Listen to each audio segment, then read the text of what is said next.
দক্ষিণ এশীয় বংশোদ্ভূত জোহরান মামদানি নিউ ইয়র্ক সিটির মেয়র নির্বাচিত হওয়ায় আনন্দের জোয়ার বইছে বাংলাদেশি কমিউনিটিতে।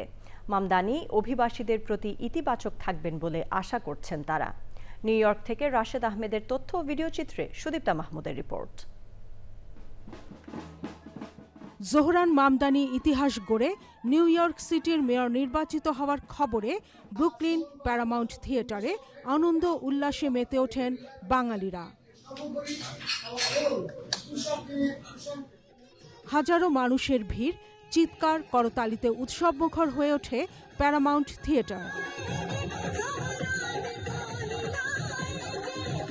শুধু নিউ ইয়র্ক নয়, যুক্তরাষ্ট্রের ইতিহাসেও যুগান্তকারী মুহূর্তের সাক্ষী হতে হাজির সবাই। ৩৪ বছর বয়সী মামদানি ১০০ বছরের মধ্যে নিউ ইয়র্কের সর্বকনিষ্ঠ মেয়র। তিনি প্রথম মুসলিম এবং দক্ষিণ এশীয় বংশোদ্ভূত নেতা, যিনি যুক্তরাষ্ট্রের সবচেয়ে বড় শহরের নেতৃত্ব দেবেন।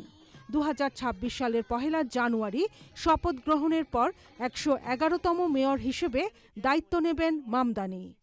জোহরান মামদানি নিউ ইয়র্ক সিটির বিপুল বুড়ে জয়লাভ করছে। আমাদের বাংলাদেশ কমিউনিটি এবং সাউথ এশিয়ান কমিউনিটি যৌথভাবে কাজ করছে। আমাদের বাঙালি কমিউনিটি সবাই উৎফুল্ল এবং আনন্দ মেতে উঠছে। আমরা এখানে আজকে জোহরান মামদানির জন্য তার enjoy party like winning party celebration করছি।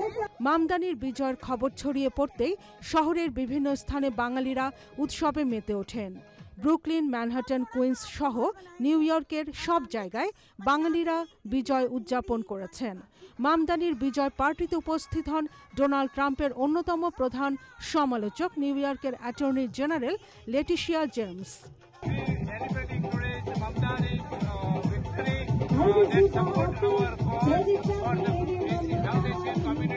আজকে এত সুন্দর একটি অনুষ্ঠানের মাধ্যমে আজকে মামদানির যে বিজয় উল্লাস, সেই বিজয় উল্লাস উপহার দিচ্ছেন আমাদের মাঝে। আমরা এমন একটা মুহূর্তে আজকে দাঁড়িয়েছি, নিউ ইয়র্ক সিটিতে কত মিছিল করেছি, আমাদের জোহরান মামদানি নির্বাচিত হয়েছে। এরই মধ্যে প্রতিদ্বন্দ্বী অ্যান্ড্রু কুমো এবং কার্টিস লেওয়া মামদানিকে শুভেচ্ছা জানিয়েছেন। Sudipta Mahmud, channel I.